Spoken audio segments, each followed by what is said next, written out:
You can't miss it when you drive down Main Street in Hawthorne, Nevada. It's a museum dedicated to old bombs. The only attraction here that's bigger, these wild horses known as the Walker herd. And there's actually a connection between the horses and the bombs, which brings me to the controversy. Over my dead body will these horses be touched. They're not going anywhere.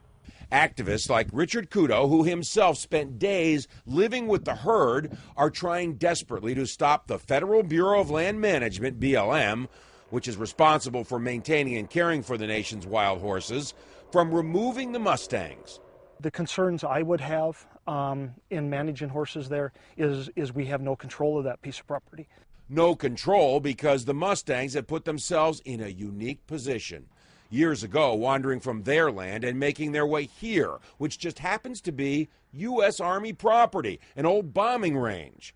There are signs warning of possible unexploded munitions, but where's the fence?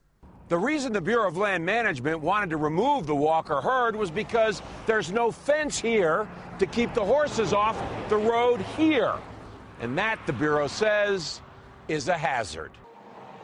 At least 4 horses have been killed just this year crossing the road.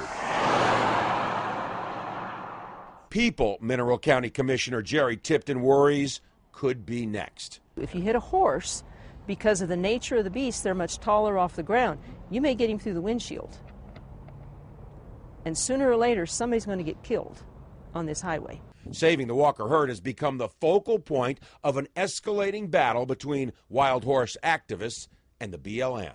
The BLM, the Department of the Interior, want the Walker Lake herd gone. Out of sight, out of mind, no more issues, no more problems, get them off the property, period. But the BLM has agreed to hold off on its Walker herd roundup while advocates and the Army try to work out a deal to put up a fence and manage the herd. The roundups, most times using helicopters to chase down the horses, and then the care and feeding of the animals, sometimes for the remainder of their lives, are not cheap. They cost taxpayers $60 million a year. Sooner or later, the American public is going to take a look at that and say it costs us $6 a horse a day out of our tax money to keep them in long and short-term holding. That doesn't even count what it takes on the open range.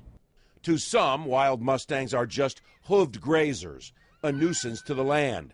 Others see them as emblematic of the American spirit, a national treasure to be cherished, not corralled.